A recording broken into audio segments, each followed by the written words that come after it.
আসসালামু আলাইকুম। তো লেজার অপশনের পর আমরা চলে যাব হচ্ছে ম্যানেজমেন্টস এর অ্যাকাউন্টস যে সেক্টর, সেখানে হচ্ছে আমি ভাউচারে চলে যাব। সো ভাউচারের প্রথমে হচ্ছে ক্রিয়েট পেমেন্ট ভাউচার, এটাতে ক্লিক করব। এখানে এরকম একটা ফর্ম চলে আসবে। সো এখান থেকে হচ্ছে আমি ভাউচার টাইপ ক্রিয়েট করব। সেখানে হচ্ছে আমি যদি পেমেন্ট দিই, এখন হচ্ছে ভাউচার নাম্বার। সো একটা ভাউচার নাম্বার অ্যাড করতে হবে। সো এরপর হচ্ছে আপনি ক্যাশ নাকি চেক সেটা দিবেন। সো এখানে যদি আপনি ক্যাশ দেন তাহলে হচ্ছে আপনার জাস্ট অ্যামাউন্টটা দিলেই হবে। তো আপনি যদি হচ্ছে চেকে সিলেক্ট করেন তাহলে সেই ক্ষেত্রে ব্যাংক নেম, চেক নাম্বার এবং চেক ডেট শো করবে। এখানে আপনার সেটা পূরণ করতে হবে। যদি ক্যাশ দেন তাহলে হচ্ছে ব্যাংকের ওই জিনিসগুলো দেখাবে না, যেহেতু ক্যাশে তো আর ব্যাংকের অপশনটা থাকে না। সো এখান থেকে ডেট সিলেক্ট করবেন। সো ডেট এখান থেকে সিলেক্ট করে দিলাম। এরপর হচ্ছে লেজার টাইপ, তো আমি হচ্ছে দিয়ে দিলাম হচ্ছে প্রোডাক্ট সাপ্লায়ার। টু হচ্ছে ব্যাংক অ্যাকাউন্ট দিয়ে দিলাম। তো এখন from ledger suppose mister William Vashishtha দিয়ে দিলাম। সো এখন হচ্ছে টু দিয়ে দিব হচ্ছে ডিবিবিএল। তো এখন হচ্ছে আমি এইখানে অ্যামাউন্ট দিয়ে দিব সাপোজ হচ্ছে 1000। ঠিক আছে, 1000 লেখার সাথে সাথে এখানে কিন্তু এইটার আপনার আলাদা করে টাইপ করতে হবে না। আপনি এখানে যদি 100 দেন তাহলে 100 টাকা অনলি দেখাবে, 1000 দিলে হচ্ছে 1000 টাকা দেখাবে। অর্থাৎ আপনি এখানে যে অ্যামাউন্টটা হচ্ছে ইনপুট করবেন, এখানে ইন ওয়ার্ডসে কিন্তু সেটা অটোমেটিক্যালি হচ্ছে টাইপ হয়ে যাবে, আপনার নতুন করে টাইপ করতে হবে না ম্যানুয়ালি।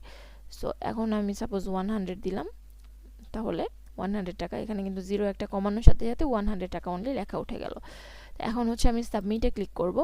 তো সাবমিটে ক্লিক করার পর আমি যখন হচ্ছে পেমেন্ট ভাউচার লিস্টে যাব, তখন দেখতে পাচ্ছেন এই যে পেমেন্ট ভাউচার লিস্টে কিন্তু সবার উপরে দেখাচ্ছে এই যে 100 টাকা।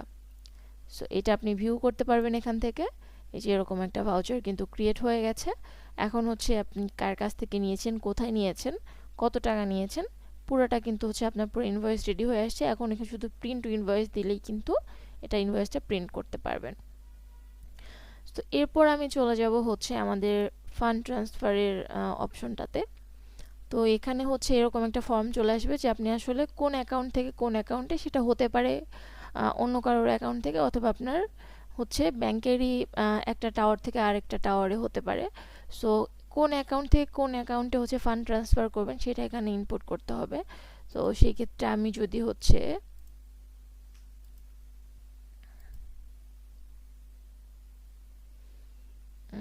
ডিউবিল সেট করি, টু হচ্ছে বিকাশ, ওকে। এখন হচ্ছে অ্যামাউন্ট দিয়ে দিলাম, সাপোজ আমি হচ্ছে 5 টাকা, জাস্ট উদাহরণ দেওয়ার জন্য, আপনাদেরকে শো করার জন্য। ডেট দিয়ে দিচ্ছে হচ্ছে আজকের তারিখটা। রিমার্কসে হচ্ছে আপনি 5 টাকা ইনক্রিজ লিখে দিতে পারছেন। এখন আমি ট্রান্সফার করব। তো সাকসেসফুলি ট্রান্সফার লেখা উঠবে। তো এখন কিন্তু দেখতে পাচ্ছেন এখানে আমার ইনভয়েসটা সরাসরি ক্রিয়েট হয়ে চলে আসলো। এই যে ক্রিয়েটেড টাইম 5 টাকা ইনক্রিজ রিমার্কসও লেখা উঠে গেছে, টিউবিএল থেকে বিকাশে 5 টাকা ট্রান্সফার হয়েছে। এটাও কিন্তু আপনি প্রিন্ট করতে পারছেন। সো ফান্ড ট্রান্সফার এভাবেই কমপ্লিট করতে হবে। অ্যান্ড ম্যানেজড ফান্ড ট্রান্সফারে গেলে কিন্তু আপনার এই লিস্টটা শো করবে। সো এরপরে আমরা হচ্ছে চলে যাব ম্যানেজ অ্যাডজাস্টমেন্টে। সেখানে হচ্ছে ক্রিয়েট অ্যাডজাস্টমেন্ট লিখতে হবে। অর্থাৎ আপনার যদি কোনো অ্যাকাউন্টে টাকা কম বা বেশি গিয়ে থাকে, সেক্ষেত্রে কিন্তু আপনি এই অ্যাডজাস্টমেন্ট সেক্টরে এসে ওই টাকাটা অ্যাডজাস্ট করতে পারছেন। অর্থাৎ সাপোজ আপনার পাঠানোর কথা হচ্ছে 500, আপনি সেখানে 1000 পাঠিয়ে দিয়েছেন, সেক্ষেত্রে হচ্ছে কিন্তু প্লাস মাইনাস করতে পারবেন এখান থেকে। অর্থাৎ ওইখান থেকে 500 টাকা ডিক্রিজ করে দিতে পারবেন, অথবা এখানে 500 টাকা ইনক্রিজ করে দিতে পারবেন। এইটার অপশনটা কিন্তু এখানে। So plus minus and adjustment যেটাই বলেন না কেন, সেটা কিন্তু এই অপশনটাতে এসে আপনি পাচ্ছেন।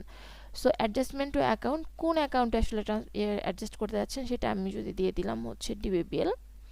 এখন হচ্ছে আমি ইনক্রিজ করব নাকি ডিক্রিজ করব সেইটা। সো আমি ইনক্রিজে দিয়ে দিলাম। দেওয়ার পর সাপোজ হচ্ছে আমি দিলাম 5 টাকা, রিমার্কসে হচ্ছে 5 টাকা ইনক্রিজ লিখে দিলাম। এখন হচ্ছে সাবমিট ব্যালেন্স অ্যাডজাস্টমেন্টে যদি আমি ক্লিক করি তাহলে কিন্তু অ্যাডজাস্ট হয়ে যাবে। সো আমি অ্যাডজাস্টমেন্টে ক্লিক করলাম। এই যে সাকসেসফুলি ট্রান্সফার্ড লেখা উঠবে। এই যে দেখতে পাচ্ছেন কোন অ্যাকাউন্ট থেকে কোন অ্যাকাউন্টে কত টাকা ইনক্রিজ হয়েছে, রিমার্কস এবং এভরিথিং পুরো ইনভয়েসটা চলে আসবে, এবং এখান থেকে কিন্তু ইনভয়েসটা আপনি প্রিন্ট করতে পারছেন।